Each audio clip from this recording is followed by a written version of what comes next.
Ползувајќи се од сојузот со силите на Оската во Втората светска војна, фашистичка Бугарија во пролет 1941 година го окупира поголемиот дел од Вардарска Македонија.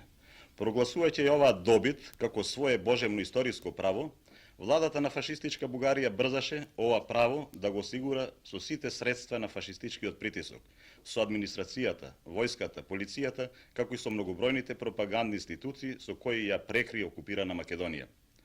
Организацијата и содржината на работата на пропагандните културно-просветни институции, за кои овде ќе стане збор, сведочи пред се за нивната исклучива денационализаторска и асимилаторска улога. Бугарското Министерство за просвета и така наречената Дирекција за национална пропаганда, кои раководеа со оваа пропаганда, представуваат несомнено еден од највулгарните сервиси на бугарската владина политика во окупирана Македонија. Говорејќи поопширно за организацијата, целите и задачите на овие пропагандни институции, во прилогов ќе се задржиме и на причините за нивниот неуспех, што загрижено и со горчина окупаторите го признаваат во своите доверливи документи.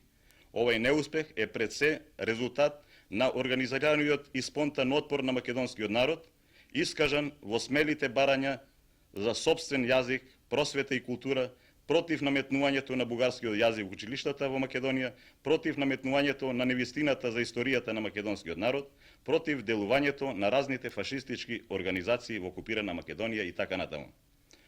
Оваа успешна битка на македонскиот народ против перфидните замисли на бугарската културно-просветна пропаганда фактички беше и овде ја разгледуваме како дел од битката за сопствена култура и просвета, која во текот на нов и револуцијата беше постојано присутна како нејзино средство и како нејзина цел. Веднаш по окупацијата на Македонија, Бугарското Министерство за просвета организира широка училишна мрежа во која беа опфатени речиси сите населени места во Македонија. Според известни податоци, во првата учебна година, 1941-42, во Македонија биле отворени 800 основни училишта, 160 прогимназии, 7 неполни гимназии, наречени гимназијални клонови. Покрај нив биле отворени и поголем број стручни училишта, средно музичко, повеќе земјоделски, државно полициско училиште, германско училиште и други. Со специјална задача, исто така од Македонија биле собрани така наречени надарени деца и испраќани на школување во Бугарија. Во 1943 година е отворен универзитет во Скопје, Историско-филозофски факултет. Имал 3 групи специјалности – словенска филологија, историја и географија. За да можеле училиштата во окупирана Македонија да ја одиграат улогата што им била наменета од бугарската буржуазија, просветниот кадар морал да служи пред се на величањето на обединетата Бугарија. За оваа цел, владата на фашистичка Бугарија, најголемиот дел на учителскиот и воопшто на просветниот пропаганден кадар, го избрала по специјална постапка и го довела од Бугарија. Просветниот кадар од Македонија под различни изговори и со претходно способување во така наречените опреснителни курсеви, бил упатуван во Бугарија или воопшто не добивал работа. Најголем дел од македонските учители биле третирани како неповолни за работа во Македонија. За училиштата во Македонија се создадени специјални наставни планови и програми преку кои требало да се обезбеди што поцелосна денационализација и фашизација на македонската младина. Преку нив требало да се убие секаква прогресивна мисла кај учениците, да се создаде омраза и презир кон прогресивното и да се создаде милитаристички дух и верба во фашизмот и неговата крајна победа. Речиси целата настава била сведена на така наречена група предмети по бугарознание, во која спаѓале бугарскиот јазик, бугарската национална историја и географија. Со учењето на бугарскиот јазик требало да се опфати не само училишната младина, туку и возрастните, или, како што се вели во еден бугарски документ, таа треба да се постави во најголема широчина и да даде најголеми резултати. Бугарската влада секој пат укажувала што побаргу без пречки и што поефикасно да се воведе во живот бугарскиот јазик, што поскоро да биде усвоен од целото население во Македонија. Ова се поставуваше како многу актуелно прашање, бидејќи бугарските власти јасно сваќаа дека во Македонија се сретнале не со бугарскиот, туку со посебен македонски народ, за кој бугарскиот јазик очигледно бил туѓ. Вториот предмет на кој бугарските просветни власти во Македонија полагаа особени надежи за воспитување на македонската младина во големо бугарски дух, беше националната историја, која во сите класови на училиштата се предаваше со посебна програма приспособена за потребите во Македонија. Основната концепција на наставата по овој предмет била да се прикаже македонската национална историја како бугарска.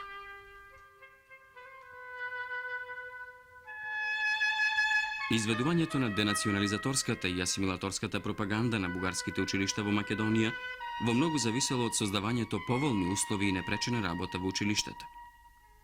Затоа, училишната дисциплина представувала една од најголемите задачи на бугарската власт.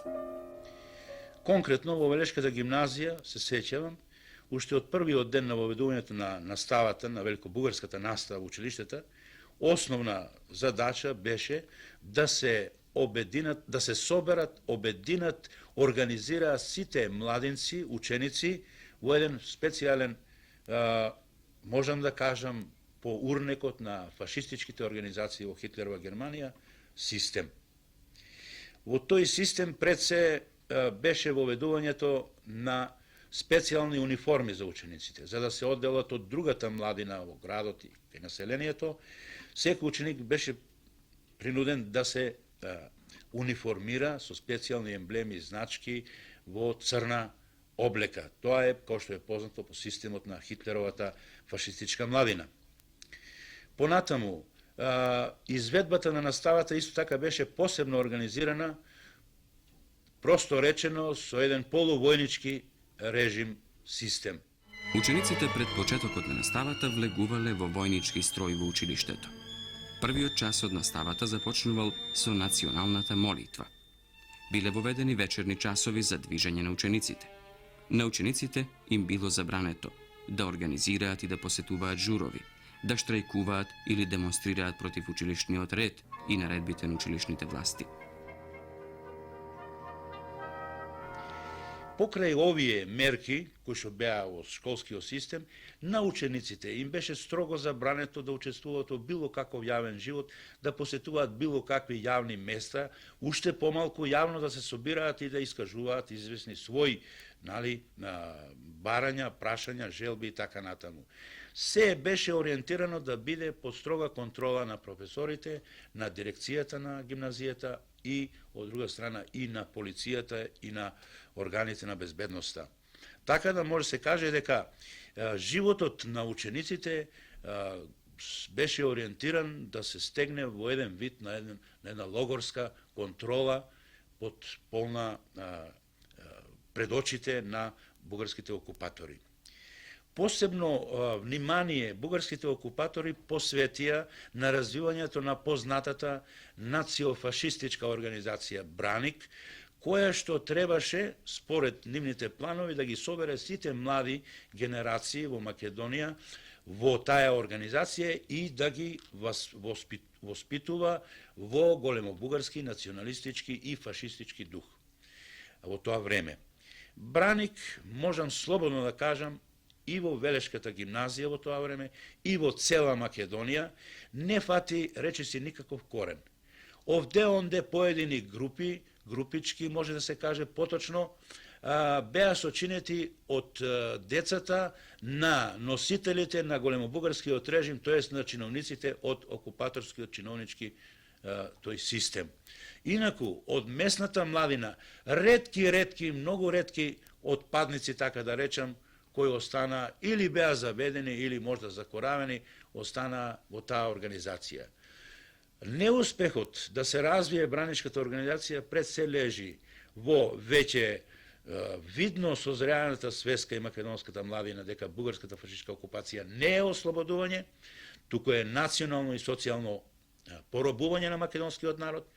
Во таа свест, во создавањето и растењето на таа свест, посебна улога играеше, се разбира, кој што е познато, Комунистичката партија на Југославија, односно Сојузот на комунистичката младина на Југославија, кој што исто така во Велес и ширум Македонија во сите средни училишта беше мощна, јака организација. Скоевската организација успеа не само да ја организира, туку и да ја задржи и да ја активира 95% по моја оцена македонската младина и да ја усмери против браничката организација и против другите профашистички организации, Орлета, Отец Паиси, Ратници на Българија и ред други тие режимски организации и обиди да се делува денационализаторски на врз македонската младина. Можам да заклучам дека окупаторскиот систем во таа смисла и школскиот систем претрпеа полн неуспех.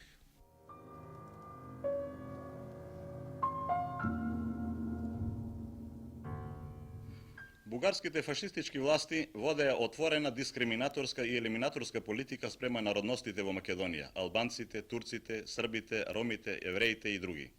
За децата припадници на овие така наречено инородно население не се водеше сметка. Се забрануваше создавање училишта за истите и се задржува само некои во кои се бараше училишната настава да се спроведува попримитивно и поанемично.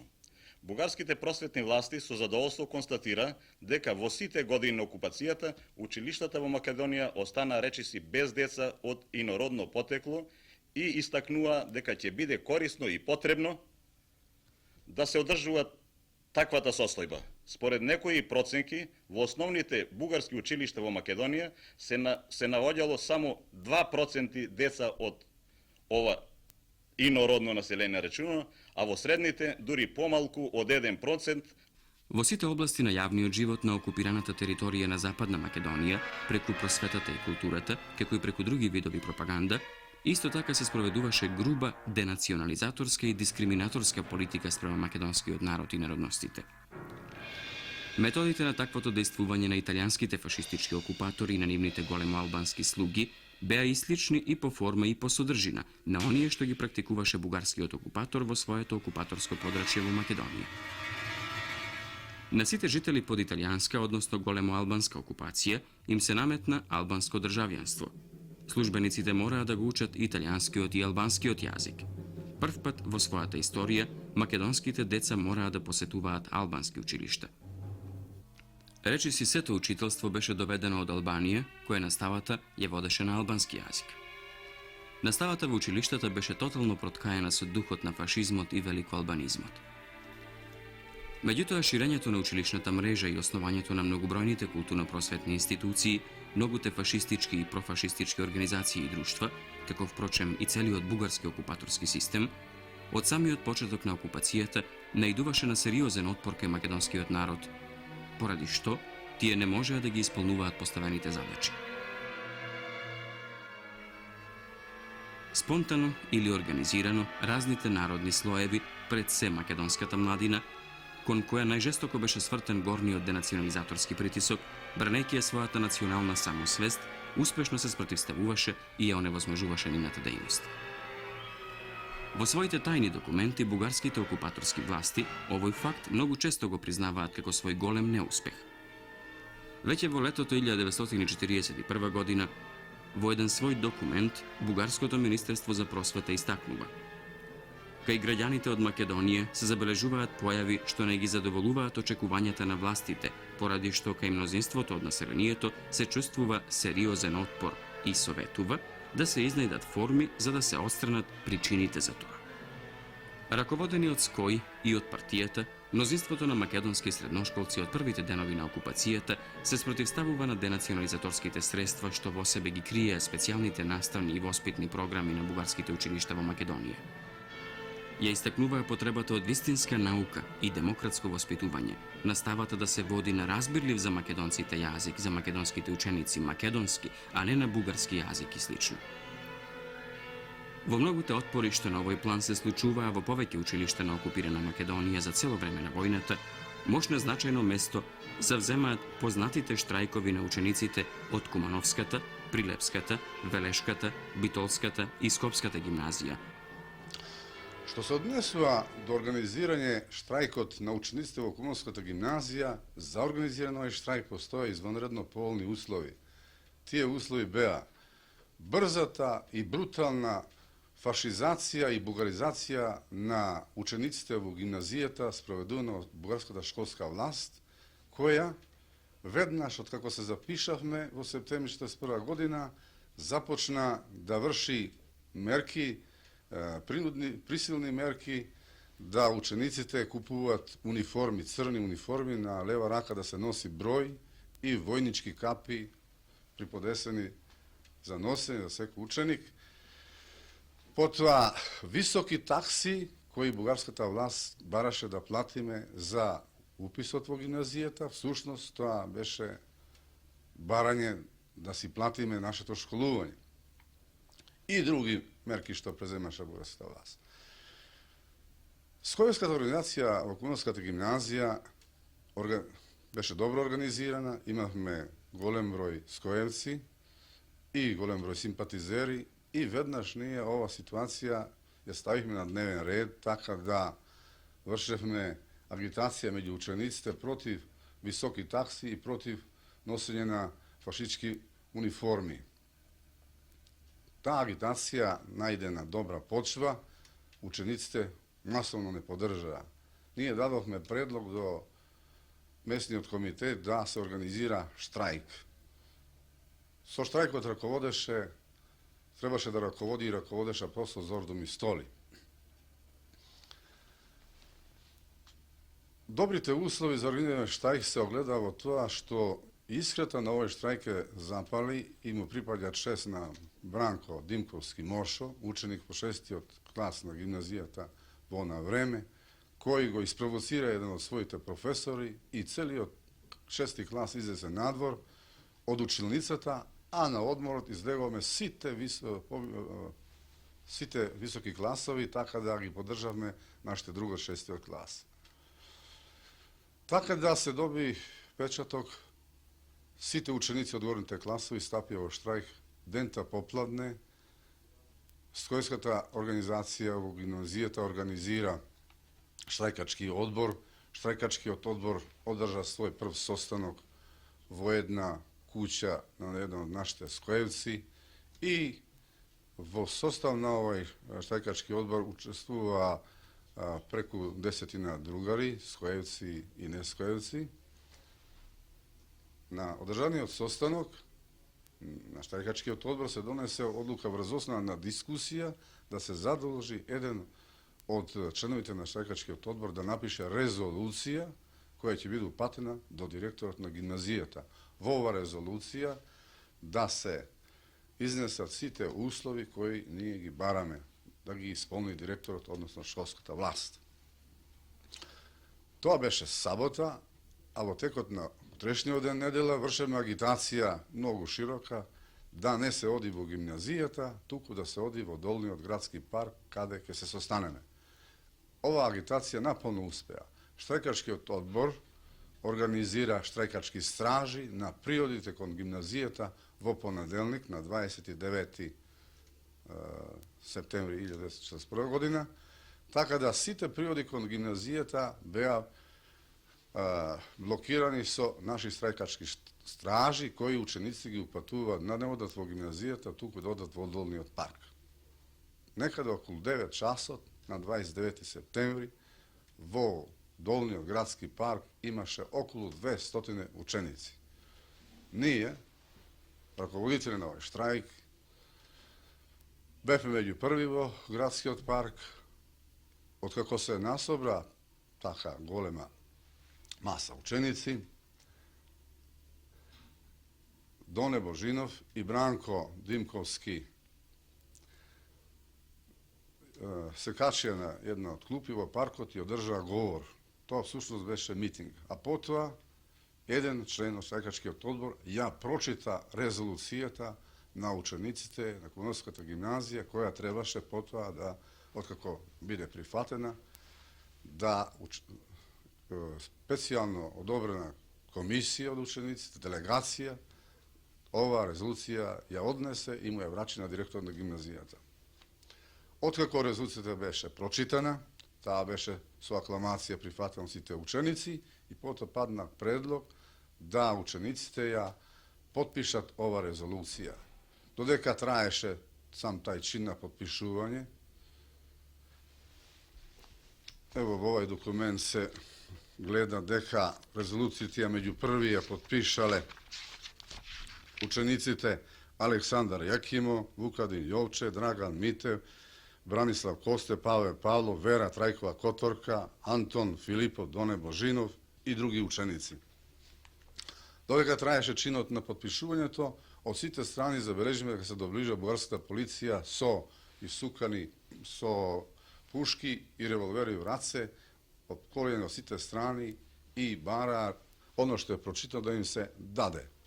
Бидејќи имавме план да ова резолуција му ја врачиме на директорот, без отпор, ова резолуција ја дадовме на началник на бугарската полиција која зеде в раце и од сите страни блокирани. Под закана дека ќе се пука во нас, тие не принудија да се вратиме во гимназијата. Низ улиците нешто ние фрлавме некои пароли, но по едно 20 минути, пола час, по закана на полицијата, ние се најдовме во дворот на гимназијата. Тамо не дочека директорот, почна да држи говор, дека сме ние сгрешиле, а полиција почна да врши први апсења. Меѓу први бара да го апса Доне Божинов, кој беше подкажан од некои љотичевци бивши, кои сега веќе стана браници. Ние Доне Божинов не го дадовме и полиција се откажа да врши дента апсења. Потоа ние некои влегува во ученици, некои заминавме дома. Тоа е било понеделник на 29, а на 30 полиција изврши поголем број апсења, преку 10 ученици беа апсени, меѓу нив бев и јас. Пркосот и смелоста на штрајкувачите се чини достигнуваше врв кога тие отворено го критикуваа присуството на бугарската полиција во работите на училиштата и бараа истата да не се меша во училишните работи. Соочена со смелите барања на штрајкувачите, окупаторската власт несомнено ја сваќаше вистинската и опасна суштина на штрајкот. Во своите доверливи извештаи, тие нееднаш истакнуваат дека зад барањата на штрајкувачите стои Комунистичката партија на Југославија, дека тие не се случајно спонтани и наивни. Разгорувањето на народно-ослободителната борба на Македонија доведе до загрозување на окупаторската власт на широки територии, во врска со тоа и до загрозување на културно-просветната пропаганда на окупаторот. Наспроти просветно-образовната и сличната пропаганда на окупаторот, во текот на народно-ослободителната борба и револуцијата, се создаваше и се развиваше народна македонска просвета и култура, што несомнено представува значајна револуционерна активност за афирмација на позитивните вредности на македонската нација. Просветно-образовната активност од првите денови на востанието до крајот на војната се одвиваше во легалните културно-просветни организации и спортски друштва, во библиотеки, читалишта и легални организации во просветни и воспитни групи на окупираната територија. Потоа во партизански одреди и воени единици на слободна територија, особено во Западна Македонија, во бугарските затвори меѓу политичките затвореници. Уште во првите партизански единици, одредите и подоцна единиците на Народно-ослободителната војска на територијата на Македонија, командувањето и сите договори за борби и за други акции и активности се вршеше на македонски јазик, како и на јазиците на народностите на Македонија. Натаму, сите материјали, билтени, информации, наредби, упатства, потврди, покани за стапување во партизански единици се пишуваа на македонски народен јазик. Во одредите се чуваа и се читаа дела на македонски, југословенски и советски автори, марксистичка и друга литература. Со појавата на првите регуларни единици, батальони и бригади во 1943 година, се збогати квалитетот и квантитетот на културно-просветната активност за која водеа грижа одделенијата за агитација и пропаганда. Со создавањето на пошироките слободни територии во 1943 година во Западна Македонија, се создадоа услови за создавање на првите училишта со македонски наставен јазик, што несомнено представува значаен и историски настан за македонскиот народ. Решението на антифашистичкото собрание на Народното ослободување на Македонија, АСНОМ, донесено на 2 август 1944 година, за воведување на македонскиот народен јазик, како и се она што произлезе од таквото решение на планот на просветата и образованието, представува само санкционирање на една веќе потврдена револуционерна практика во претходниот период на НОП и револуцијата на Македонија. По одржувањето на првото заседание на АСНОМ, президиумот на АСНОМ, избран на заседанието, ја презеде целокупната грижа за натамошниот развој на просветата и културата во Македонија.